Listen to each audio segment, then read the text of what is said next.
Hi friends, hi, welcome to all of you.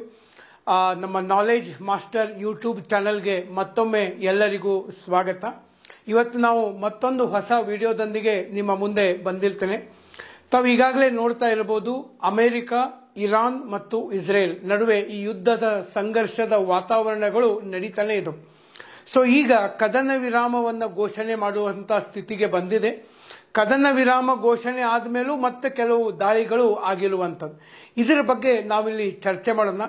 ಯಾಕೆ America ಇಷ್ಟು ದೊಡ್ಡ ದೇಶ, ದೊಡ್ಡಣ್ಣ ಅಂತಾರ, ಬಿಗ್ ಬ್ರದರ್ ಅಂತಾರ, most powerful country on planet earth, ಇಡೀ ಭೂಮಿಯ ಮೇಲೆ ಅತ್ಯಂತ ಪ್ರಭಾವಶಾಲಿಯಾದಂಥ ದೇಶ, ಒಂದು ಇರಾನ್ ದೇಶವನ್ನು ಹೊಡೆದಾಕೋ ತಾಕತ್ತು ಅವ್ರಿಗಿಲ್ವಾ? ಯಾಕೆ, ಏನು ಪ್ರಾಬ್ಲಮ್ ಆಗ್ತಾ ಇದೆ, ಅದನ್ನ ನಾವು ಇವತ್ತು ಚರ್ಚೆ ಮಾಡೋಣ. ಇಲ್ಲಿ ಮೊದಲಿಗೆ ನೋಡಬೇಕು ಅಂತಂದ್ರೆ ಇರಾನ್ ದೇಶದ ರಾಜಧಾನಿ ತೆಹರಾನ್ ಒಳಗಡೆ ಮೊನ್ನೆ ಜೂನ್ 25ನೇ ತಾರೀಕು ಸಂಭ್ರಮಾಚರಣೆ ಮಾಡಿದ್ದಾರೆ. ಯಾಕೆ?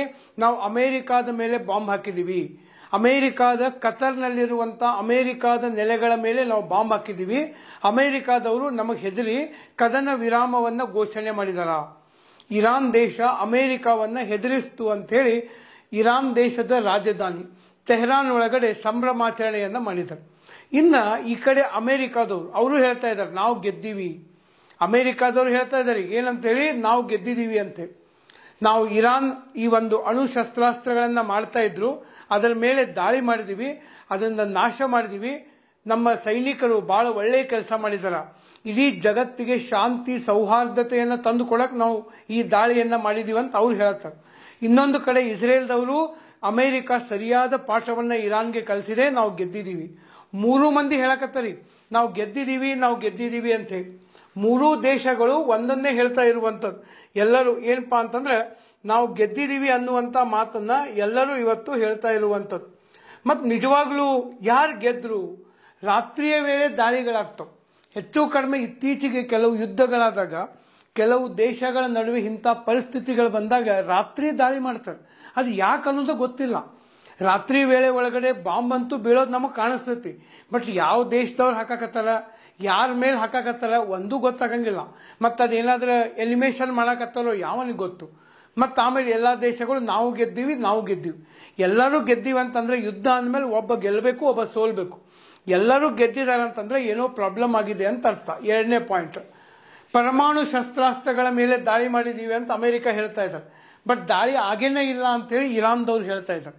ಎರಡರಲ್ಲಿ ಒಂದೇ ಸತ್ಯ ಇರಬೇಕು, ಎರಡೂ ಸತ್ಯ ಇರೋದಕ್ಕೆ ಸಾಧ್ಯ ಇಲ್ಲ. ಇದರ ಜೊತೆಗೆ ಗುಂಪುಗಳಾಗ್ತಾ ಇದ್ವು. ನಿಮಗೆ ಗೊತ್ತಿದೆ, ಮೊದಲು ಇಸ್ರೇಲ್ ಇತ್ತು, ಇಸ್ರೇಲ್ ಹಿಂದೆ ಅಮೆರಿಕ ಬಂತು, ಆಮೇಲೆ ಈ ಕಡೆ ಸೈಡು ಪ್ಯಾಲೆಸ್ಟೀನ್ ಇತ್ತು, ಗಾಜಾ ಇತ್ತು, ಅದಾದ್ಮೇಲೆ ಈಗ ಇರಾನ್ ಬಂತು. ಗುಂಪುಗಳಾಗ್ತಾ ಇದಾವೆ, ಆದ್ರೆ ಯುದ್ಧಗಳು ಆಗ್ತಾ ಇಲ್ಲ. ಯುದ್ಧಗಳನ್ನ ಫುಲ್ ಫ್ಲೆಡ್ಜ್ಡ್ ಯುದ್ಧಗಳನ್ನ ಮಾಡೋದಕ್ಕೆ ಭಯ ಬೀಳ್ತಾ ಇದಾವೆ ದೇಶಗಳು. ಯಾಕೆ? ಇದಕ್ಕೆ ಅವರದೇ ದೇಶಗಳ ಆಂತರಿಕವಾದಂತ ಕೆಲವು ಸಮಸ್ಯೆಗಳಿದೆ.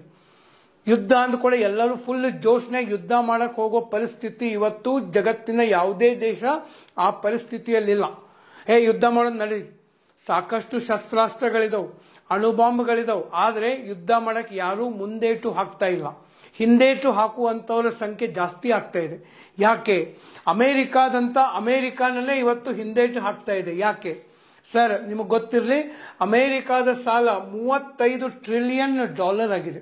ಸಾಲ ಹೆಚ್ಚಾಗ್ತಾ ಇದೆ. ಇವತ್ತು ಅಮೆರಿಕಾದಲ್ಲಿ ಸಾಲ ಹೆಚ್ಚಾಗಿ ಅವರು ಬಹಳಷ್ಟು ಬಾಂಡ್ಗಳನ್ನ ಅಮೆರಿಕಾದವರು ಚೈನಾದವರು ಕೊಟ್ಟು ಚೈನಾದಿಂದ ದುಡ್ಡು ತಗೋತಾ ಇದ್ದಾರೆ. ಇವತ್ತು ಅಮೆರಿಕ ಸಾಲದ ಸುಳಿಯಲ್ಲಿ ಸಿಲುಕ್ತಾ ಇದೆ. ಕಳೆದ 70 ವರ್ಷಗಳ ಅಮೆರಿಕಾದ ಇತಿಹಾಸ ನೋಡಿದ್ರೆ ಅತಿ ಹೆಚ್ಚು ಸಾಲ ಆಗಿದೆ ಅಮೆರಿಕದ. ಈಗ ಇನ್ನೂ ಹೆಚ್ಚಿನ ಸಾಲ ತಗೋಬೇಕಂತಂದ್ರೆ ಡೊನಾಲ್ಡ್ ಟ್ರಂಪ್ ಸಾಹೇಬರು ಅಮೆರಿಕಾದ ಪಾರ್ಲಿಮೆಂಟ್ ಕಾಂಗ್ರೆಸ್ಸಿನ ಒಪ್ಪಿಗೆಯನ್ನು ತಗೋಬೇಕು. ಸೊ ಅಂತ ಒಂದು ಪರಿಸ್ಥಿತಿ ಇವತ್ತು ಬಂದಿದೆ. ಆಲ್ಮೋಸ್ಟ್ ಬ್ಯಾಂಕ್ರಪ್ಸಿ, ಡೆಪ್ಟ್ ಆಗೋ ಲೆವೆಲ್ಗೆ ಬಂದಿದೆ. ಅಂದ್ರೆ ಇತ್ತೀಚೆಗೆ ನೀವು ನೋಡಬಹುದು, ಈಗ ನಮ್ಮ ದೇಶದ ಒಬ್ಬ ವ್ಯಕ್ತಿ ಅಮೆರಿಕಾದಲ್ಲಿ ಹೋಗಿ ಸ್ವಲ್ಪ ದುಡ್ಡು ಗಳಿಸ್ತಾನೆ. ಆ ದುಡ್ಡು ಗಳಿಸಿ ಒಂದು $10,000 ಉಳಿದಿರ್ತದೆ, ಅದನ್ನ ವಾಪಸ್ ಅವನು ಇಂಡಿಯಾ ಕಳಿಸ್ತಾನೆ. ಇಲ್ಲಿ ಅವ್ರ ತಂದೆ ತಾಯಿ ಹೆಂಡತಿ ಮಕ್ಕಳು ಎಲ್ಲರೂ ಇರ್ತಾರೆ. ಬಟ್ ಆ ಉಳಿದಿದ್ದ ದುಡ್ಡು ವಾಪಸ್ ಕಳಿಸ್ಬೇಕಂದ್ರೂ ಅದಕ್ಕೆ ಮೇಲೆ ಟ್ಯಾಕ್ಸ್ ಹಾಕತ್ತಾನೆ. ಅಂದ್ರೆ ಪ್ರತಿಯೊಂದರ ಮೇಲೆ ಅಮೆರಿಕ ಸರ್ಕಾರ ಟ್ಯಾಕ್ಸ್ ಹಾಕ್ತಾ ಇದೆ. ಟ್ಯಾಕ್ಸ್ ಕಲೆಕ್ಷನ್ ಆಗಲಿಲ್ಲ, ಸರ್ಕಾರ ನಡೆಯಂಗಿಲ್ಲ, ದೇಶ ಸಾಲದ ಸುಳಿಯಲ್ಲಿ ಬರ್ತದೆ. ಯಾಕಂದ್ರೆ ಈಗಾಗಲೇ $35 ಟ್ರಿಲಿಯನ್ ಸಾಲ ಆಗಿಬಿಟ್ಟಿದೆ ಮತ್ತು ಬಹಳಷ್ಟು ಸರ್ ಅಲ್ಲಿ ಪ್ರಾಬ್ಲಮ್ಗಳಿದಾವೆ. ಹಿಂಗಾಗಿ ಇದು ಅಮೆರಿಕಾದ ಹಿನ್ನಡೆಗೆ ಕಾರಣ. ಅದಕ್ಕೆ ಅಮೆರಿಕ ಮೊದಲು ಮಾಡಿದಷ್ಟು ಮಂಡ ಧೈರ್ಯ ಅಥವಾ ಭಾರಿ ರೋಷಾವೇಶ ಇವತ್ತು ಅಮೆರಿಕ ಕಡೆ ಇಲ್ಲ. ಇದು ಮೊದಲೇದು. ಎರಡನೇದು, GDPಯ 6% ವಿತ್ತೀಯ ಕೊರತೆ ಇದೆ ಇವತ್ತು. ಅಂದ್ರೆ ವಿತ್ತೀಯ ಕೊರತೆ ಅಂದ್ರೆ ಏನು? ಜನ ಎಲ್ಲ ಸೇರ್ಕೊಂಡು ಗೌರ್ಮೆಂಟ್ಗೆ $100 ಟ್ಯಾಕ್ಸ್ ಕಟ್ತಾರೆ. ಬಟ್ ಗೌರ್ಮೆಂಟ್ ಖರ್ಚು ಮಾಡೋದು $106 ಖರ್ಚು ಮಾಡ್ತಾರೆ. ಈ $6 ಎಕ್ಸ್ಟ್ರಾ ಹಾಕಬೇಕು. $6 ಎಕ್ಸ್ಟ್ರಾ ಬೇರೆ ಕಡೆಯಿಂದ ಸಾಲ ತಗೊಂಡು ಹಾಕಬೇಕು. ಓಕೆ, ಸಾಲ ಯಾಕೆ ತಗೋಬೇಕು? ಬ್ರಿಡ್ಜ್ ಮಾಡಕ್ಕೆ, ಸ್ಕೂಲ್ ಮಾಡಕ್ಕೆ, ರೋಡ್ ಮಾಡಕ್ಕೆ, ಏರ್ಪೋರ್ಟ್ ಮಾಡಕ್ಕೆ. ಇವೆಲ್ಲ ಆಲ್ರೆಡಿ ಅಮೆರಿಕಾದಾಗ ಅದಾವ. ಆದರೂ ಅವ್ರು ಇಷ್ಟು $6 ಪ್ರತಿ $100ಗೆ $6 ಸಾಲ ಮಾಡ್ತಾ ಇದ್ದಾರೆ. ನಮ್ಮ ದೇಶದಲ್ಲಿ ಸ್ವಲ್ಪ ಸಾಲ ಇರಲಿ, ಯಾಕಂತಂದ್ರೆ ನಮ್ದು ಅಭಿವೃದ್ಧಿ ಹೊಂದುತ್ತಿರುವ ದೇಶ. ನಾವು ಎಷ್ಟು ಗೌರ್ಮೆಂಟಿಗೆ ಟ್ಯಾಕ್ಸ್ ಕೊಡ್ತೀವಿ ಅದ್ರ ಮೇಲೆ ಮತ್ತೆ ಸಾಲ ಮಾಡಿ ಅವ್ರು ಖರ್ಚು ಮಾಡ್ತಾರೆ. ಯಾಕಂದ್ರೆ ನಮ್ಮಲ್ಲಿ ಇನ್ನೂ ರೋಡ್ಗಳು ಬೇಕು, ಸ್ಕೂಲ್ಗಳು ಬೇಕು, ಕಾಲೇಜ್ ಬೇಕು, ಎಲ್ಲ ಬೇಕು. ನಮ್ಮದೇ ಇವತ್ತು 4.8% GDP ಇದೆ. ಇವತ್ತು ನಮ್ಮ GDPಯ 4.8% ಫಿಸ್ಕಲ್ ಡೆಫಿಸಿಟ್ ಇದೆ. ನಮಕ್ಕಿಂತ ಕಡಿಮೆ ಇರಬೇಕು ಅಮೆರಿಕದ್ದು, ಅವ್ರು ನಮಕ್ಕಿಂತನೂ ಹೆಚ್ಚಾಗಿದೆ. ಅಂದ್ರೆ ಆರ್ಥಿಕವಾಗಿ ಅಮೆರಿಕ ಸದೃಢವಾಗಿಲ್ಲ ಅನ್ನೋದು ಇದರ ಮೂಲಕ ನಮಗೆ ಗೊತ್ತಾಗುವಂಥದ್ದು.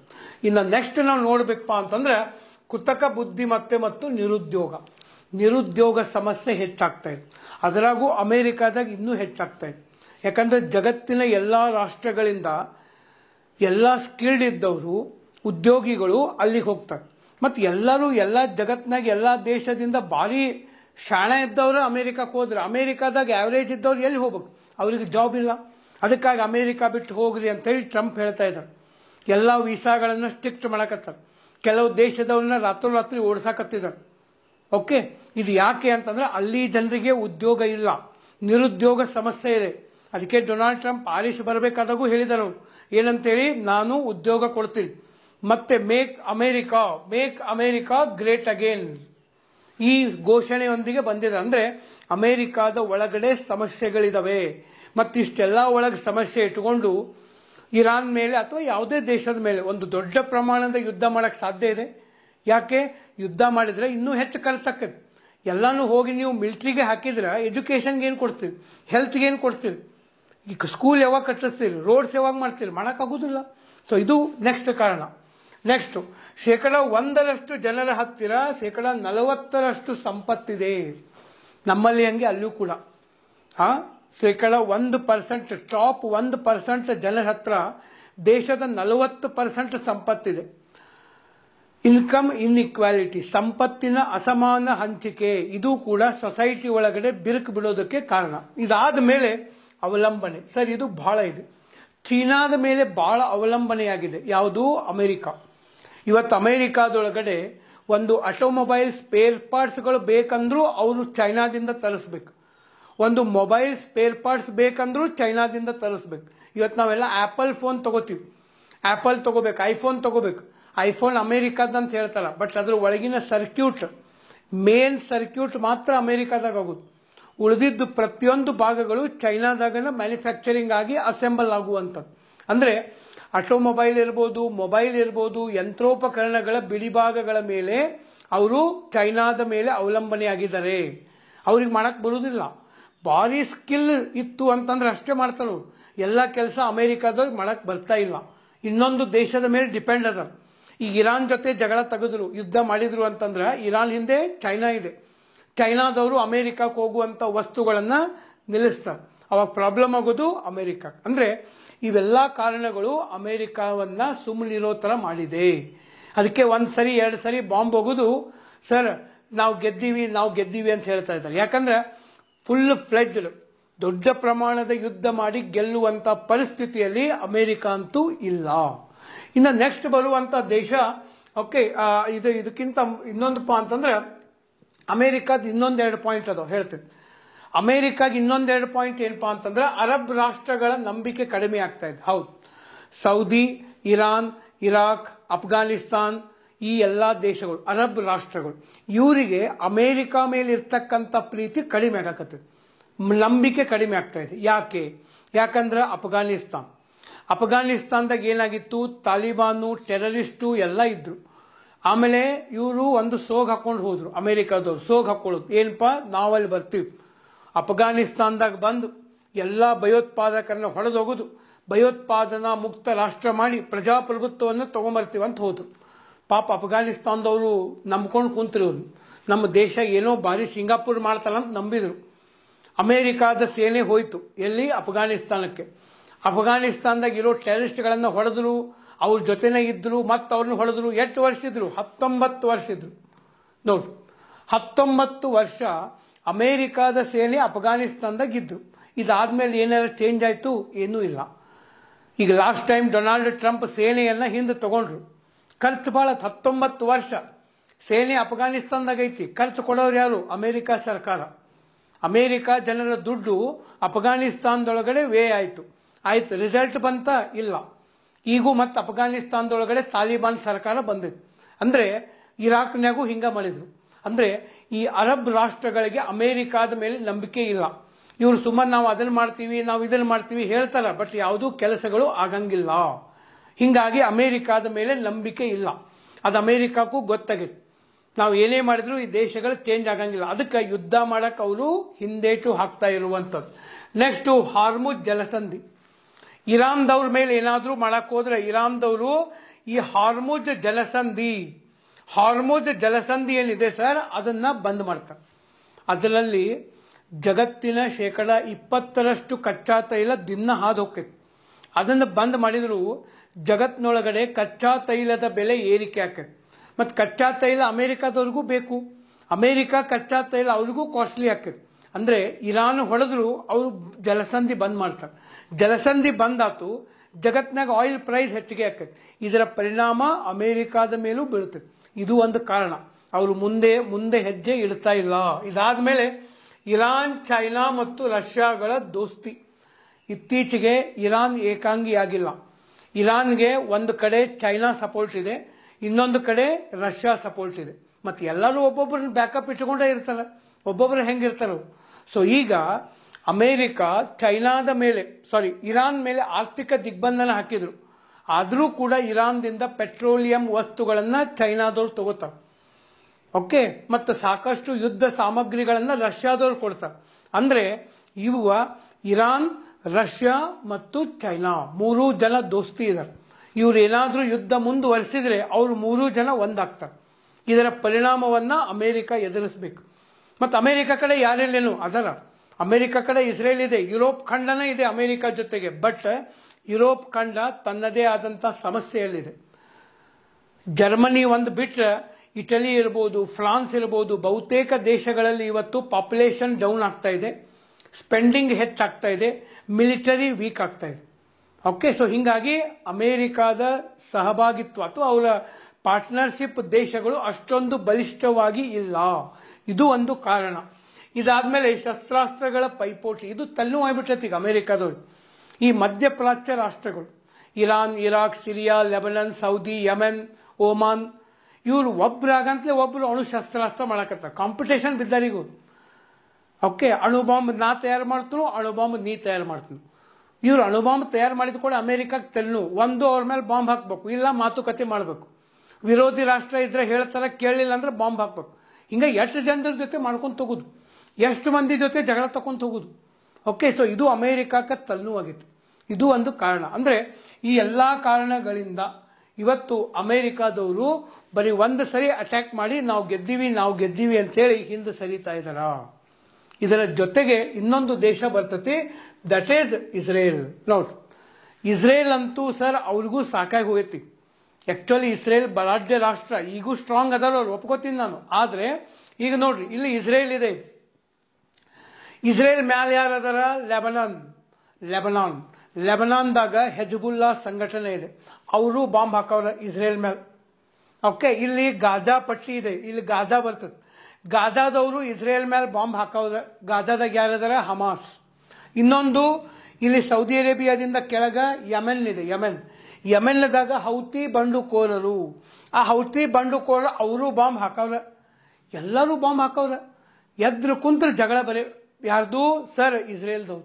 ಎಷ್ಟಂತ ಯುದ್ಧ ಮಾಡೋದು, ಸುತ್ತಮುತ್ತ ವೈರಿಗಳಿದ್ದಾರೆ. ಮತ್ತು ಎಲ್ಲ ಮುಸ್ಲಿಂ ಕಂಟ್ರಿಗಳು ನಡು ಒಂದ ಯಹೂದಿ ಕಂಟ್ರಿ. ಯುದ್ಧ ಮಾಡೋದು ಬಿಟ್ಟರೆ ಅವ್ರಿಗೆ ಬೇರೆ ಈಗ ಸದ್ಯ ಆಪ್ಷನ್ ಇಲ್ಲ. ಎಷ್ಟು 1 ವರ್ಷ 2 ವರ್ಷ 8 ವರ್ಷ 70 ವರ್ಷದಿಂದ ಇದನ್ನ ಮಾಡಕತ್ತರು. ಮತ್ತು ಮನುಷ್ಯಾಗ 70 ವರ್ಷದಿಂದ ಬರೀ ಇದಾತಂದ್ರೆ ಸರ್ ತಲೆ ಹೆಂಗೆ ಓಡ್ತದೆ, ತಂತ್ರಜ್ಞಾನ ಹೆಂಗೆ ಬೆಳೀತದೆ. ಅವ್ರಿಗೆ ಅಮೇರಿಕಾದ ಸಪೋರ್ಟ್ ಇದೆ, ಅವ್ರು ಹೊಂಟಿದ್ದಾರೆ ಹೆಂಗೋ. ಸೊ ಹಿಂಗಾಗಿ ಇಸ್ರೇಲ್ದವ್ರಿಗೂ ಇವೆಲ್ಲ ಸಾಕಾಗಿಬಿಟ್ಟೈತಿ. ಸಾಧ್ಯ ಆದಷ್ಟು ಶಾಂತಿ ನೆಮ್ಮದಿಯಿಂದ ಇರಬೇಕನ್ನೋದು ಇಸ್ರೇಲ್ಗೂ ಬಂದಿದೆ. ಮತ್ತು ಇದರ ಜೊತೆಗೆ ಇಲ್ಲಿ ಮೊದಲೇದು ಯಾವುದು, ಎಲ್ಲ ಕಡೆಯಿಂದ ದಾಳಿಗಳು. ಈಗ ಮನುಷ್ಯಾಗ ಎಲ್ಲ ಕಡೆಯಿಂದ ಸಮಸ್ಯೆಗಳು ಬಂದಾಗ ಮನುಷ್ಯ ವಿಚಲಿತ ಆಗಿಬಿಡ್ತಾನೆ. ಅದು 1 ವರ್ಷ 2 ವರ್ಷ ಅಲ್ಲ, 70 ವರ್ಷದಿಂದ ಇದ ಸಮಸ್ಯೆಗಳು. ಇದರ ಜೊತೆಗೆ ಸರ್ ಶಿಯಾ ವಿರೋಧ, ಶಿಯಾ ಕಂಟ್ರಿಗಳದು ಇರಾನ್ ಇರ್ಬೋದು, ಇವರೆಲ್ಲ ದೇಶಗಳು ವಿರೋಧ ವ್ಯಕ್ತಪಡಿಸ್ತಾರೆ. ಮತ್ತು ಅವ್ರನ್ನೆಲ್ಲ ಸದೆ ಬಡಿಬೇಕಂತಂದ್ರೆ ಸರ್ ಅವ್ರೇನು ಮಾಡಬೇಕು, ಶಸ್ತ್ರಾಸ್ತ್ರಗಳನ್ನು ಮಾಡಬೇಕು. ಮತ್ತು ಇದ್ರ ಜೊತೆಗೆ ವೆಸ್ಟ್ ಬ್ಯಾಂಕ್ ಇಲ್ಲೇನೈತಲ್ಲ, ಇದನ್ನು ವೆಸ್ಟ್ ಬ್ಯಾಂಕ್ ಅಂತ ಕರಿತೀವಿ. ವೆಸ್ಟ್ ಬ್ಯಾಂಕು ಜೆರೂಸಲೇಮ್ ಬರ್ತದೆ, ಅದು ಪ್ಯಾಲೆಸ್ಟೀನ್. ಅವ್ರ ಮೇಲೆಲ್ಲ ಬಹಳ ಅಟ್ಯಾಕ್ ಮಾಡಿದ್ದಾರೆ ಇವರು. ಮೊದಲೆಲ್ಲ ಅವ್ರ ಮೇಲೆ ಸರ್ ಸಾಕಷ್ಟು ಅಟ್ಯಾಕ್ ಮಾಡಿದ್ದಾರೆ. ಆ ಅಟ್ಯಾಕ್ ಮಾಡಿದ ಕೇಸ್ಗಳು ಇನ್ನೂ ಯುನೈಟೆಡ್ ನೇಷನ್ದಾಗ ನಡೆಯಕತ್ತವು. ICC ಒಳಗದು. ICC ಅಂತಂದ್ರೆ ಇಂಟರ್ನ್ಯಾಷನಲ್ ಕೋರ್ಟ್ ಆಫ್ ಜಸ್ಟಿಸ್. ಈ ಇಂಟರ್ನ್ಯಾಷನಲ್ ಕೋರ್ಟ್ ಆಫ್ ಜಸ್ಟಿಸ್ ಒಳಗಡೆ ಈ ಕೇಸ್ಗಳು ಇನ್ನೂ ನಡೀತಾ ಇದಾವ. ಇದು ಒಂದು ಸಮಸ್ಯೆ ಆಗಿದೆ ಅವ್ರಿಗೆ. ಇದರ ಜೊತೆಗೆ ಇರಾನ್ನಲ್ಲಿ ಅಣುಶಸ್ತ್ರಾಸ್ತ್ರಗಳು. ಈಗ ಇರಾನು ಮೊದಲ ಅಪೋಸ್ ಮಾಡ್ತಾರೆ. ಯಾರನ್ನ ಅಪೋಸ್ ಮಾಡ್ತಾರೆ, ಇಸ್ರೇಲನ್ನು. ಈಗ ನಮಗೊಬ್ಬ ಶತ್ರು ಅದಾನ, ಅವನ ಕಡೆ ನ್ಯೂಕ್ಲಿಯರ್ ಬಾಂಬ್ ಬಂದೈತೆ ಅಂದ್ರೆ ಮತ್ತೆ ನಮಗೆ ಭಯ ಆಗೇ ಆಕೈತಿ. ಸೇಮ್ ಇದು ಅವ್ರಿಗೂ ಆಗಾಕತ್ತೈತಿ. ಅವರಿಗಾಗಿ ಹಗಲೆಲ್ಲ ಫೋನ್ ಮಾಡಿ ಅಮೆರಿಕ ಕೇಳೋದು, ಸರ್ ಇರಾನ್ದವ್ರು ಮೊದಲ ನಮ್ಮ ವಿರುದ್ಧ ಅದಾರ, ಈಗ ಅವ್ರು ಅಣುಬಾಂಬ್ ಮಾಡ್ಯಾರ, ಅವ್ರು ನಮ್ಮನ್ನು ಹೊಡಿತಾರೆ. ಮತ್ತು ಅವಾಗ ಅಮೆರಿಕ ಬರಬೇಕು. ಸೊ ಇದು ಒಂದು ಪ್ರಾಬ್ಲಮ್ ಆಗಿದೆ. ಇದರ ಜೊತೆಗೆ ಅಮೆರಿಕಾದ ಮೇಲೆ ಅತಿಯಾದ ಅವಲಂಬನೆ, ಇದು ಭಾಳ ಕೆಟ್ಟದ್ದು. ಬಹಳ ಅವಲಂಬನೆ ಆಗಬಾರ್ದು. ಈಗ ಅಮೆರಿಕ ಒಂದು ವೇಳೆ ಇಸ್ರೇಲ್ಗೆ ಬೆಂಬಲವನ್ನು ತೆಗಿತು ಅಂತಂದ್ರೆ ಕಥೆನ ಬಗೆಹರಿತು ಇಸ್ರೇಲದ್ದು. ಓಕೆ, ಸೊ ಹಿಂಗಾಗಿ ಯಾಕಂದ್ರೆ ಈಗ ಕುತ್ತಿಗೆ ಬಂದಿದ್ದ ಸಮಸ್ಯೆ, ಈಗ ಅಮೆರಿಕ ಬಂದ್ರು ಒಂದು ಲೆವೆಲ್ಗೆ ಸಾಲ್ವ್ ಆಯಿತು. ಸೊ ಹಿಂಗಾಗಿ ಅವರು ಅತಿಯಾದ ಅವಲಂಬನೆ ಇದ್ದಾರೆ ಯಾರ ಮೇಲೆ, ಅಮೆರಿಕ ಮೇಲೆ. ಅದಾದ್ಮೇಲೆ ಬಜೆಟ್. ಸರ್ ನೋಡ್ರಿ, ಒಮ್ಮೆ ಪ್ಯಾಲೆಸ್ಟೀನ್ದವ್ರ ಜೊತೆ ಯುದ್ಧ, ಒಮ್ಮೆ ಹಮಾಸ್ ಜೊತೆ, ಒಮ್ಮೆ ಹೆಜ್ಬುಲ್ಲಾ ಜೊತೆ, ಒಮ್ಮೆ ಹೌತಿ ಜೊತೆ, ಒಮ್ಮೆ ಇರಾನ್ ಜೊತೆ, ಎಷ್ಟು ಮಂದಿ ಜೊತೆ ಯುದ್ಧ. ಇಷ್ಟು ಯುದ್ಧ ಮಾಡ್ಬೇಕಂದ್ರೆ ಡಿಫೆನ್ಸ್ ಬಜೆಟ್ ಅಲ್ಲಿ ರಕ್ಷಣೆಗೆ ಹೆಚ್ಚಿನ ಒತ್ತು ಕೊಡಬೇಕು. ಮೊದಲ ಸಣ್ಣ ದೇಶ, ಇರೋ ಬರೋ ದುಡ್ಡು ಎಲ್ಲ ರಕ್ಷಣಾ ವೆಚ್ಚಗಳಿಗೆ ಹೋಗ್ಬಿಡ್ತೈತಿ. ಹಿಂಗಾಗಿ ಎಜುಕೇಶನ್ ಮೇಲೆ ದುಡ್ಡು ಹಾಕಕ್ಕೆ ದುಡ್ಡಿಲ್ಲ. ಸೊ ಹೆಲ್ತ್ ಸೆಕ್ಟರ್ ಮೇಲೆ ದುಡ್ಡಿಲ್ಲ, ಸ್ಕಿಲ್ ಡೆವಲಪ್ಮೆಂಟ್ ಮೇಲೆ ದುಡ್ಡಿಲ್ಲ, ಇನ್ಫ್ರಾಸ್ಟ್ರಕ್ಚರ್ ಇಲ್ಲ, ಬರೀ ಯುದ್ಧಕ್ಕನ್ನ ದುಡ್ಡು ಕೊಡೋದು. ಇದರ ಜೊತೆಗೆ ಇನ್ನೂ ಒಂದು ಸರ್, ಯಹೂದಿಗಳು. ಈ ಇಲ್ಲೆಲ್ಲ ಜ್ಯೂಸ್ ಅದ. ಇಸ್ರೇಲ್ನಾಗ ಇರೋರೆಲ್ಲ ಯಾರಪ್ಪ ಅಂತಂದ್ರೆ ಜ್ಯೂಸ್ಗಳು. ಆ ಜ್ಯೂಸ್ಗಳಿಗೆ ಇತ್ತೀಚೆಗೆ ಒಂದು ತಲೆಗೆ ಬಂದ್ಬಿಟ್ಟೈತೆ, ಏನಪ್ಪಾ ಅಂತಂದ್ರೆ ನಾವು ಇನ್ನು ಮೇಲೆ ಮಿಲಿಟ್ರಿ ಸೇರಬಾರ್ದು. ಯಾಕೆ ಮಿಲಿಟ್ರಿ ಸೇರೋದು, ಬರೀ ಯುದ್ಧ ಯುದ್ಧ ಯುದ್ಧ, ಎಷ್ಟು ಯುದ್ಧ ಮಾಡೋದು. ಇತ್ತೀಚೆಗೆ ಕೆಲವು ಜನ ಯಹೂದಿಗಳು ನಾವು ಮಿಲಿಟ್ರಿಗೆ ಬರಂಗಿಲ್ಲ, ಒಳ್ಳೆ ಶಿಕ್ಷಣ ತಗೊಳಕ ಅಮೆರಿಕ ಯುರೋಪ್ ಹೊಂಟುಬಿಟ್ಟರು. ಪ್ರತಿಭಾ ಪಲಾಯನ ಜಾಸ್ತಿ ಆಗ್ತಾ ಇದೆ. ಓಕೆ, ಯಾಕಂತಂದ್ರೆ ಇಲ್ಲಿ ಬೇಡಪ್ಪ, ನಮಗೆ ಇಷ್ಟೆಲ್ಲ ಓದಿದೀವಿ, ಮಿಲಿಟ್ರಿ ಸೇರ್ತೀವಿ, ಯುದ್ಧ ಆಗ್ತೈತಿ, ಸಾಯ್ತೀವಿ, ಏನು ಮಾಡೋದು, ನಮಗೂ ಒಂದು ಬದುಕಿದೆ, ನಾವು ಅಮೆರಿಕಕ್ಕೆ ಹೋಗ್ತೀವಿ, UK ಹೋಗ್ತೀವಿ, ಅವರು ಹೋಗಕ್ಕೆ ಶುರುವಾಗಿದೆ. ಅಂದರೆ ಇದು ಇಸ್ರೇಲ್ನ ಒಳಗಡೆ ಇರ್ತಕ್ಕಂಥ ಸಮಸ್ಯೆ. Still Israel is a strong country, I agree, ನಾವು ಒಪ್ಕೋತೀವಿ, ಇವತ್ತಿಗೂ ಸ್ಟ್ರಾಂಗ್ ಕಂಟ್ರಿ ಇದೆ. ಆದರೆ ಇವೆಲ್ಲ ಒಳಗಡೆ ಸಮಸ್ಯೆಗಳಿದೆ. ಹಿಂಗಾಗಿ ಅವರಿಗೂ ಕೂಡ ದೊಡ್ಡ ಪ್ರಮಾಣದ ಯುದ್ಧಗಳನ್ನು ಮಾಡೋದಕ್ಕೆ ಹಿಂದೇಟು ಹಾಕ್ತಾ ಇದ್ದಾರ. ಓಕೆ, ಇದಾದ ಮೇಲೆ ನೆಕ್ಸ್ಟ್ ಸರ್ ಇರಾನ್ ಏನು ಮತ್ತೆ ಭಾಳ ಸ್ಟ್ರಾಂಗ್ ಪೊಸಿಷನ್ದಾಗಿಲ್ಲ. ಇರಾನದ್ದು ಭಾಳ ಎಲ್ಲ ಹಿಂಗಾಗೈತಿ. ಯಾಕಂದ್ರೆ ಇರಾನ್ದವ್ರು ಏನಾಗೈತಪ್ಪ ಅಂತಂದ್ರೆ ಮೊದಲೇದ್ದು ಅವ್ರಿಗೆ ಆರ್ಥಿಕ ದಿಗ್ಬಂಧನ. ಸರ್ 7-8 ವರ್ಷ ಆತಿ ಇರಾನ್ ದೇಶದ ಮೇಲೆ ಅಮೆರಿಕಾದವರು ಆರ್ಥಿಕ ದಿಗ್ಬಂಧನ ಹಾಕಿದ್ದಾರೆ. ಯಾವುದೇ ದೇಶಕ್ಕೆ ಎಕ್ಸ್ಪೋರ್ಟ್ ಮಾಡಂಗಿಲ್ಲ, ಇಂಪೋರ್ಟ್ ಮಾಡ್ಕೊಳಂಗಿಲ್ಲ. ಈಗ ಇದು ಇರಾನ್, ಇದು ಪರ್ಷಿಯನ್ ಗಲ್ಫ್. ಇರಾನ್ದಾಗ ಏನು ಸಿಗ್ತೈತಿ, ಕಚ್ಚಾ ತೈಲ ಸಿಗ್ತೈತಿ. ಈ ಕಚ್ಚಾ ತೈಲ ಎಲ್ಲ ದೊಡ್ಡ ದೊಡ್ಡ ಬ್ಯಾರೆಲ್ದಾಗ ಹಾಕಿ, ಆ ಬ್ಯಾರೆಲ್ಗಳನ್ನು ಕಂಟೈನರ್ದಾಗ ಹಾಕಿ, ಆ ಕಂಟೈನರ್ನ ಹಡಗನ್ಯಾಗ ಹಾಕಿ, ಹಡಗುಗಳು ರೆಡಿ ಅದಾವ. ಇಲ್ಲಿ ಎಲ್ಲ ಹಡಗುಗಳು ರೆಡಿ ಅದಾವ, ಬಟ್ ತಗೊಳ್ಳೋರು ಯಾರೂ ರೆಡಿ ಇಲ್ಲ. ಈಗ ಇದನ್ನು ಯಾರ ತಗೊಂಡ್ರು ಆ ದೇಶದ ಮೇಲೆ ಅಮೇರಿಕ ಸಿಟ್ಟು ತೀರಿಸ್ಕೋತೈತಿ. ಅಮೇರಿಕಕ್ಕೆ ಅಂಜಿ ಇವನು ಯಾರೂ ತಗೋವಲ್ರು. ಅದಕ್ಕೆ ಇದನ್ನ ಫ್ಲೋಟಿಂಗ್ ಆಯಿಲ್ ಅಂತ ಕರೀತಾರೆ. ಫ್ಲೋಟಿಂಗ್ ಆಯಿಲ್ ಅಂದ್ರೆ ಆಯಿಲ್ ತೇಲ್ತಾ ಇದೆ ಅಂದ್ರೆ ಆಯಿಲು ಬೇರೆ ದೇಶಕ್ಕೆ ಹೋಗಕ್ಕೆ ಹಡಗನ್ಯಾಗ ರೆಡಿಯಾಗಿ ನಿಂತೈತಿ, ತಗೊಳಕ್ಕೆ ಯಾರೂ ಇಲ್ಲ. ಇದು ಪರಿಸ್ಥಿತಿ ಇರಾನ್ದು. ಇರಾನ್ ದೇಶಕ್ಕೆ 80% ರೆವೆನ್ಯೂ ಬರೋದನ್ನೇ ಕಚ್ಚಾ ತೈಲದಿಂದ ಬರ್ತದೆ. ಬಟ್ ಆ ಕಚ್ಚಾ ತೈಲ ಮಾರಕ್ಕೆ ಅಮೆರಿಕಾದವ್ರು ಬಿಡುವಲ್ರು. ಮತ್ತು ಪದೇ ಪದೇ ಯುದ್ಧಗಳು. ಮತ್ತೊಂದು ದೇಶ ವೀಕ್ ಆಗ್ತಿತ್ತು, ಆಗಂಗಿಲ್ಲ, ಡೆಫಿನೆಟ್ಲಿ ಆಗ್ತದೆ. 80% ಸರ್, 80% ರೆವೆನ್ಯೂ ಬರೋದು ಬಂದಾಗೈತಿ. ಮತ್ತು ಹೆಂಗೆ ಬದುಕಬೇಕು ಅವ್ರು, ಅದು ಸಮಸ್ಯೆ ಅವ್ರು. ಫಸ್ಟ್ ಇದಾದ್ಮೇಲೆ 80% ಆದಾಯ ಇಲ್ಲಿಂದ ಬರ್ತದೆ. ಇದಾದ್ಮೇಲೆ ಹಣದುಬ್ಬರ ಮತ್ತು ಕರೆನ್ಸಿ ಡೆಫಿನೆಟ್ಲಿ. ಮತ್ತು ಆದಾಯ ಇಲ್ಲ ಅಂದಾಗ ಸರ್ ಆಟೋಮೆಟಿಕಲಿ ಜನರ ಕಡೆ ದುಡ್ಡು ಇಲ್ಲ ಅಂತಂದ್ರೆ ಇನ್ಫ್ಲೇಷನ್ ಆಗ್ತದೆ. ಬೇರೆ ಕಡೆಯಿಂದ ತರಬೇಕು, ಆಮದು ಮಾಡ್ಕೋಬೇಕು, ಅವ್ರು ಕಾಸ್ಟ್ಲಿ ಆಗ್ತಾವೆ. ಹಿಂಗಾಗಿ ಇರಾನ್ ದೇಶದ ಕರೆನ್ಸಿಯ ಮೌಲ್ಯ ಕುಸಿತಾ ಹೋಗ್ತದೆ. ಇರಾನ್ ದೇಶದ ಕರೆನ್ಸಿ ಅಪಮೌಲ್ಯೀಕರಣ ಆಗಿದೆ. Depreciation of Iranian currency. Iran ದೇಶದ ಕರೆನ್ಸಿ ಯಾವುದಿದೆ ನಂಗೆ ಕೆಳಗಡೆ ಕಮೆಂಟ್ ಬಾಕ್ಸ್ನಾಗ ನೀವು ಕಮೆಂಟ್ ಹಾಕಕ್ಕೆ ಸಾಧ್ಯ ಆಗಿರ್ಬೇಕು. ಹಾಕ್ಬೋದಾ? ಇರಾನ್ ದೇಶದ ಒಂದು ಕರೆನ್ಸಿ ಯಾವುದು, ಕೆಳಗಡೆ ಕಮೆಂಟ್ ಬಾಕ್ಸಲ್ಲಿ ಕಮೆಂಟ್ ಹಾಕ್ರಿ. ಇದಾದ ಮೇಲೆ ಸರ್ ಚೀನಾ. ಈಗ ಮತ್ತು ಇರಾನ್ದವ್ರು ಹೆಂಗೆ ಬದುಕ್ತಾರೆ ಸರ್ ನೋಡ್ರಿ. ಯಾವುದೇ ದೇಶದವರು ಇರಾನ್ ದೇಶದಿಂದ ಕಚ್ಚಾ ತೈಲ ತಗೋಬಾರ್ದು ಅಂತ ರಿಸ್ಟ್ರಿಕ್ಷನ್ ಹಾಕಿದ್ದಾರೆ. ಯಾರು? ಅಮೆರಿಕಾದವ್ರು. ಹಿಂಗಿದ್ರೂ ಕೂಡ ಬ್ಲ್ಯಾಕ್ ಮಾರ್ಕೆಟ್ನಾಗ, ಬ್ಲ್ಯಾಕ್ದಾಗ ಚೈನಾದವ್ರು ತಗೊಳಕತ್ತಿದ್ದಾರೆ. ಕಪ್ಪು ತೈಲ ಮಾರುಕಟ್ಟೆ, ಬ್ಲ್ಯಾಕ್ ಕ್ರೂಡ್ ಆಯಿಲ್ ಮಾರ್ಕೆಟ್ ಅಂತ ಕರಿತೀವಿ, ಅಲ್ಲಿ ತಗೊಳತ್ತಾರೆ. ಇವ್ರು ಇರಾನ್ದವ್ರು ಕೊಡತ್ತಾರೆ. ಬಟ್ ಎಷ್ಟು ದಿವಸ ಇದು ಮುಂದಾಲೋಚನೆ ಇಲ್ಲ ಇರಾನ್ಗೆ. ಈಗ ಹೆಂಗೋ ನಡೆದೈತಿ, ಈಗ ಜೀವನ ನಡೆದೈತಲ್ಲ, ಹಾಂ ಮುಗೀತು ನಡಿ, ಮುಂದಾಲೋಚನೆ ಇಲ್ಲದೆ ಬ್ಲ್ಯಾಕ್ ಮಾರ್ಕೆಟ್ ಒಳಗಡೆ ಚೈನಾದವ್ರಿಗೆ ಕೊಡ್ತಾ ಇದ್ದಾರೆ. ಮತ್ತು ಚೈನಾದವರು ಈ ಸ್ಥಿತಿಯನ್ನು ಅಡ್ವಾಂಟೇಜ್ ತಗೋತಾರೋ, ಕಡಿಮೆ ದುಡ್ಡಿನಾಗ ತಗೋತಾರೋ. ಮತ್ತು ಅವರು ಚೈನೀಸ್ ಕರೆನ್ಸಿ ಯುವಾನ್ದಾಗ ಕೊಡಕತ್ತಾರೆ. ಅಂದ್ರೆ ಚೈನೀಸ್ ಕರೆನ್ಸಿ ಜಗತ್ತಿನಾಗ ಎಲ್ಲ ಕಡೆ ಹೋಗಲಿ ಅಂತ ಅವ್ರದ್ದು. ಓಕೆ, ಸೊ ಅವ್ರದ್ದು ಒಂದು ಉದ್ದೇಶ ಇಟ್ಕೊಂಡು ಅವರು ಕೆಲಸ ಮಾಡಕತ್ತಿದ್ದಾರೆ. ಇದರ ಜೊತೆಗೆ UAE ಸೌದಿ ದೋಸ್ತಿ ಆಗತ್ತ. ಇಲ್ಲಿ ಇರಾನ್ ಇದೆ, ಇಲ್ಲಿ ಸೌದಿ ಇದೆ, ಇಲ್ಲಿ UAE ಇದೆ. ಇವೆರಡು ಸುನ್ನಿ ರಾಷ್ಟ್ರಗಳು, ಇದು ಶಿಯಾ. ಇವರು ಒಂದಾಗಿದ್ದಾರ, ಇವ್ರು ಮೊದಲ ಒಂದಾಗಿದ್ದಾರ. ಇರಾನ್ಗೆ ಅಪೋಸಿಟ್, ಇವ್ರಿಗೆ ಅಪೋಸಿಟ್. ಅದರಾಗ ಮತ್ತೆ ಇವ್ರಿಗೆ ಸಪೋರ್ಟ್ ಯಾರ್ದಿದೆ ಇಲ್ಲಿ? United States of America. ಅಮೆರಿಕಾದ ಸಪೋರ್ಟು ಸಿಗಾಕತ್ತೈತಿ, ಶಸ್ತ್ರಾಸ್ತ್ರಗಳು ಸಿಗಾಕತ್ತವ. ಇವ್ರಿಗೇನೂ ಇಲ್ಲ, ಅವ್ರಿಗೆ ಸಿಟ್ಟು ಬರಾಕತ್ತೈತಿ, ಅವರು ಡೇಂಜರ್ದಾಗ ಅದ. ಕೆಳಗಡೆ ಇಲ್ಲಿ ಒಮಾನ್ ಇದೆ, ಇಲ್ಲಿ ಇನ್ನೊಂದು ದೇಶ ಇದೆ ಯಮೆನ್. ಈ ಯಮೆನ್ ದೇಶ ಶಿಯಾ ಇದು, ಇಲ್ಲಿ ಶಿಯಾ ಇದೆ. ಸೌದಿ ಮತ್ತು ಸೌದಿಯವರು ಇವ್ರನ್ನ ಹೊಡಿತಾರೆ ಶಿಯಾಗಳನ್ನು. ಅಲ್ಲಿ ಶಿಯಾಗಳ ರಕ್ಷಣೆಗಾಗಿ ಇಲ್ಲೇ ಹೌತಿ ಬಂಡುಕೋರರ ಗುಂಪು ಕೂಡ ಇಲ್ಲಿ ಇರುವಂಥದ್ದು. ಹೌತಿ ಬಂಡುಕೋರರ ಗುಂಪು ಸರ್ ಇಲ್ಲಿರುವಂಥದ್ದು. ಇದರ ಜೊತೆಗೆ ಅಂದ್ರೆ ಇವೆಲ್ಲ ಕಾರಣಗಳದು. ಇರಾನ್ ದೇಶ ಯಾಕೆ ಹಿಂದೇಟು ಹಾಕ್ತಾ ಇದೆ? ಓಕೆ, ಬರೀ ಒಂದು ಬಾಂಬು, ಕತರ್ ಮೇಲೆ ಬಾಂಬ್ ಹಾಕ್ಯಾರೋದು. ಕತರ್ ಮೇಲೆ 4 ದಿವಸದಿಂದ ಹೇಳ್ಕೊಂತಿದ್ದಾರೆ ಬಾಂಬ್ ಹಾಕ್ಯೇವು ಅಂದ್ರೆ ಅಲ್ಲಿ ಇದ್ದವರೆಲ್ಲ ಹೋರಿ ಅಂತದ್ದು. ಎಲ್ಲರೂ ಹೋದ್ಮೇಲೆ ಒಂದು ಬಾಂಬ್ ಹಾಕಿದಂಗೆ ಮಾಡಿ ನಾವೇ ಗೆದ್ದೀವಿ ಅನ್ನಕತ್ತಾರೆ. ಆದ್ರೆ ಒಬ್ಬು ಸತ್ತಿಲ್ಲ. 20 ಮಿಸೈಲ್ ಹಾಕ್ಯಾರ, ಒಂದು ಸಣ್ಣ ನರಬೀಳೆ ಸತ್ತಿಲ್ಲ. ಬಟ್ ನಾವು ಯುದ್ಧನ ಗೆದ್ದೀವಿ ಅನ್ಕೊಂತ ಅವ್ರು ಅಡ್ಡಾಡಕತ್ತಾರೆ. ಅಂದ್ರೆ ಇದರಿಂದ ಅವರು ಡ್ರಾಮಾ ಮಾಡ್ತಾ ಇದ್ದಾರೆ, ಎಲ್ಲರೂ ಡ್ರಾಮಾ ಮಾಡಕತ್ತಾರ. ಆದರೆ ಅದ್ರ ಹಿಂದೆ ಅವರ ವೀಕ್ನೆಸ್ ಇದೆ. ಒಬ್ಬ ಮನುಷ್ಯಗೆ ಸಿಟ್ಟು ಬರೋ ಟೈಮಲ್ಲೂ ಸಿಟ್ಟು ಬರ್ತಾ ಇಲ್ಲ ಅಂದರೆ there will be a weakness. ಇವತ್ತು ಇದು ಇರಾನ್ ಕಡೆ ಕೂಡ ಇರುವಂಥದ್ದು. ಇನ್ನು ಪ್ರಾಕ್ಸಿ ಯುದ್ಧಗಳು, ಇರಾನ್ ಇದು ಭಾಳ ಪ್ರಾಬ್ಲಮ್ ಆಗೈತಿ. ಇರಾನ್ದವ್ರು ಏನು ಮಾಡ್ಯಾರ, ಕೆಲವು ಮಂದಿನ ಸಾಕ್ಯಾರ, ತಾವು ಹೇಳಿದಂಗೆ ಕೇಳೋರನ್ನ ತಮ್ಮ ವಿರೋಧಿಗಳ ಮೇಲೆ ಅವಾಗವಾಗ ಬಾಂಬ್ ಹಾಕೋಕ್ಕೆ ಯೂಸ್ ಮಾಡ್ಕೊಳ್ಳೋಕ್ಕೆ ಕೆಲವು ಮಂದಿನ ಸಾಕ್ಯಾರವ್ರು. ಯಾರು? ಇರಾನ್ದವ್ರು. ಎಲ್ಲಿ ನೋಡ್ರಿ, ಇಲ್ಲಿ ಲೆಬನನ್ದಾಗ ಹೆಜ್ಬುಲ್ಲಾ ಇದೆ. ಇರಾನ್ದವರು ಹೆಜ್ಬುಲ್ಲಾಗೆ ಫೋನ್ ಮಾಡ್ತಾರೆ, ಅವರು ಇಸ್ರೇಲ್ ಮೇಲೆ ಒಂದು 4 ಬಾಂಬ್ ಹೋಗಿತಾರೆ. ಸುಮ್ಮನೆ ಹೋಗಿತಾರ, ದುಡ್ಡು ಕೊಡ್ಬೇಕು, ಆಮೇಲೆ ಇವರಿಗೂ ದುಡ್ಡು ಕೊಡ್ಬೇಕು.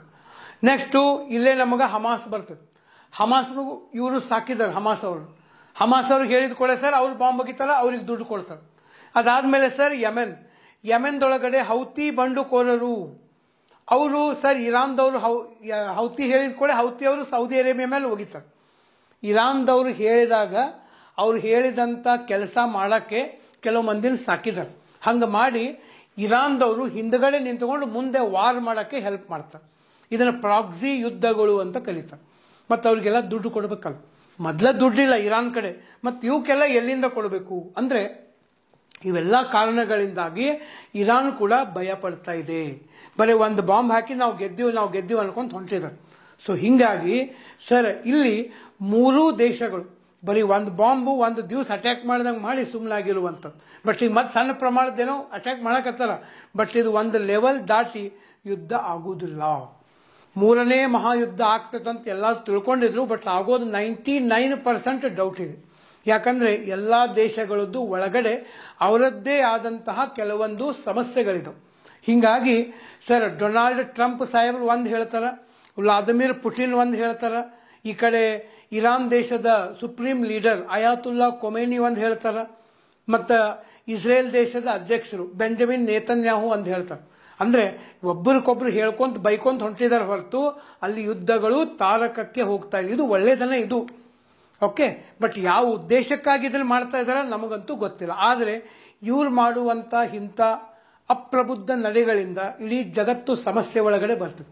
ಇನ್ವೆಸ್ಟ್ಮೆಂಟ್ ಡೌನ್ ಆಗ್ತವ, ಶೇರ್ ಮಾರ್ಕೆಟ್ಗಳು ಕುಸಿತ ಕಾಣ್ತವ, ಉತ್ಪಾದನೆ ಕಡಿಮೆ ಆಗ್ತತಿ, ಜಾಬ್ಗಳು ಹೋಗ್ತವ. ಸಾಮಾನ್ಯ ಜನ ಇವರೆಲ್ಲ ಅಸಾಮಾನ್ಯ ಜನರು ತೆಗೆದುಕೊಳ್ಳುವಂಥ ಇಂಥ ತಪ್ಪು ನಿರ್ಧಾರಗಳಿಂದ ಸಾಮಾನ್ಯ ಜನ ಬೀದಿಗೆ ಬರುವಂಥ ಪರಿಸ್ಥಿತಿ ಬಂದಿದೆ. ಬಟ್ ಏನೋ ದೇವರ ದೃಷ್ಟಿಯಿಂದ ಸರ್ ಮತ್ತವರು ಅಷ್ಟಕ್ಕೆ ಕದನ ವಿರಾಮ ಅಂತ ಹೇಳ್ತಾ ಇದ್ದಾರೆ, ಓಕೆ. ಬಟ್ ಇವು ಹಿಂಗೆ ಇದಕ್ಕೆ ಎಂಡ್ ಇಲ್ಲ, ಇದಕ್ಕೆ ಎಂಡ್ ಅಂತೂ ಇಲ್ಲ. ಬಟ್ ಈಗ ಒಂದು ಲೆವೆಲ್ಗೆ ವಾರ್ ಮಾತ್ರ ಬಂದಿದೆ. ಆದರೆ ಯಾಕಿದು ತಾರಕಕ್ಕೆ ಹೋಗಲಿಲ್ಲ, ಇಲ್ಲಿಗೆ ಬಂದು ನಿಂದ್ರಾಕತ್ತವ. ಇತ್ತೀಚೆಗೆ ಎಲ್ಲ ಬೇರೆ ಬೇರೆ ದೇಶಗಳದ್ದೇನು ಆಗಕತ್ತವಲ್ಲ, ಎಲ್ಲ ಯುದ್ಧಗಳು ಹಿಂಗಾಗತ್ತವ. ಒಂದು ಲೆವೆಲ್ ಫುಲ್ ಮೇಲೆ ಹೋಗ್ತಾವ, ಆಮೇಲೆ ಡೌನ್ ಆಗಿಬಿಡ್ತಾವ. ಅದನ್ನ ಆ ಬಾರ್ಡರ್ ಕ್ರಾಸ್ ಯಾರೂ ಮಾಡ್ತಾ ಇಲ್ಲ. ನನಗನ್ಸಿದ್ದಂಗೆ ಎಲ್ಲರ ಕಡೆ ಅಣುಬಾಂಬ್ಗಳಿದಾವೆ, ಅದಕ್ಕೆ ಎಲ್ಲರೂ ತಣ್ಣಗದ. ಒಬ್ಬನ ಕಡೆ ಅಣುಬಾಂಬ್ ಇದ್ರೆ ಎಲ್ಲರೂ ಹೆದರ್ಸ್ತಿದ್ದಾವ. ಈಗೇನಾಗೈತೆ, ಎಲ್ಲರ ಕಡೆ ಅಣುಬಾಂಬ್ ಅದು. ಇವ್ರು ಅವ್ರ ಮೇಲೆ ಹಾಕಿರ, ಅವ್ರು ಇವ್ರ ಮೇಲೂ ಹಾಕ್ತಾರೆ. ಅವರು ಸಾಯ್ತಾರ, ಇವರು ಸಾಯ್ತಾರೆ. ಇಲ್ಲಿ ಗೆಲ್ಲೋ ಪ್ರಶ್ನೆನೇ ಬರಂಗಿಲ್ಲ, ಇಬ್ರು ಸೋಲೋ ಪ್ರಶ್ನೆ ಬರ್ತದೆ. ಅದಕ್ಕಾಗಿ ಯಾವುದೇ ದೇಶಗಳು ಬಾಂಬ್ ಹಾಕೋ ಒಂದು ಉಡಾಪೆತನವನ್ನ ಮಾಡ್ತಾ ಇಲ್ಲ ಅಂತ ಅನ್ನೋದು ನನ್ನ ಒಂದು ಅಭಿಪ್ರಾಯ. ಸೊ ಇವತ್ತು ಈ ವಿಡಿಯೋದೊಳಗಡೆ ಇಷ್ಟು ಚರ್ಚೆ ಮಾಡಿದ್ದೀವಿ. ನಾನು ಇರಾನ್ ದೇಶದ ಕರೆನ್ಸಿ ಯಾವುದು ನಂಗೆ ಕೆಳಗಡೆ ಕಮೆಂಟ್ ಬಾಕ್ಸಲ್ಲಿ ಹಾಕಕ್ಕೆ ಹೇಳಿದ್ದೀನಿ, ಕಮೆಂಟ್ ಬಾಕ್ಸಲ್ಲಿ ಹಾಕ್ರಿ. ಈ ವಿಡಿಯೋದ ಬಗ್ಗೆ ನಿಮ್ಮ ಅನಿಸಿಕೆ ಅಭಿಪ್ರಾಯಗಳನ್ನು ನಂಗೆ ತಿಳಿಸ್ರಿ. ಅದರ ಜೊತೆಗೆ ಮತ್ತೆ ನಿಮಗೆ ಯಾವ್ಯಾವ ವಿಷಯದ ಮೇಲೆ ವಿಡಿಯೋ ಬೇಕು ಅದನ್ನೂ ನನಗೆ ಕಮೆಂಟ್ ಬಾಕ್ಸಲ್ಲಿ ಹಾಕ್ರಿ. ಸೊ ಈ ಒಂದು ವಿಡಿಯೋ ತಮ್ಮ ಅಮೂಲ್ಯ ಸಮಯವನ್ನು ಕೊಟ್ಟು ಈ ಒಂದು ವಿಡಿಯೋ ನೋಡಿದ್ದಕ್ಕಾಗಿ ಎಲ್ಲರಿಗೂ ಧನ್ಯವಾದಗಳು. So thank you very much. Wish you all the very